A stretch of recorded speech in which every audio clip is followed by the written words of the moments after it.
კაგრეში 11 გრადუსიან ავარაუდები, წვიმს. სოხუმში წვიმს და 12 გრადუსი ტემპერატურა. რაც შეეხება ზუგდიდს, აქაც წვიმიანი ამინდი და 13 გრადუსამდე დათბება ჰაერი. მესტიაში თოვლს 2 გრადუსი ტემპერატურა. რაც შეეხება ფოთს, აქ მზე გამოანათებს ღრუბლებიდან 13 გრადუსს ვარაუდობენ სინოპტიკოსები, ბათუმში 14 გრადუსი და წვიმიანი დღე გელოდებათ. ოზურგეთში 13 გრადუსი, ღრუბელის თანხლებით ჩაივლის დღე.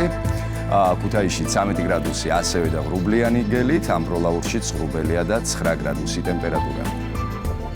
ახალციხეში 7 გრადუსი დაფიქსირდება, ღრუბლიანი იქნება დღე ამ შემთხვევაშიც, ბორჯომშიც ღრუბელი გვაქვს და 6 გრადუსი ტემპერატურა. და 3 გრადუსამდე დათბება ბაკურიანში, ღრუბელი გვაქვს, თუმცა არ თოვს, გორში 9 გრადუსი და ასევე ღრუბლიანი, ცხინვალს რაც შეეხება, 8 გრადუსი დაფიქსირდება. სტეფანწმინდაში თოვს 1 გრადუსი ტემპერატურა.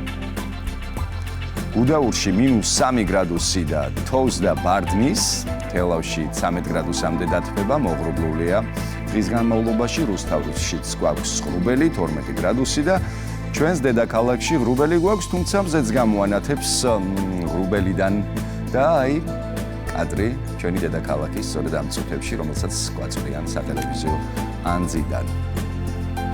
ძალიან ლამაზია. თუმცა ჯერ გაჩახჩახებულ, დაბრდღოიალებულ. ჯერ არ ნელ-ნელა იღვიძებს თბილისი, არ ჩანს ეს გაღვიძების ფაქტები, თუმცა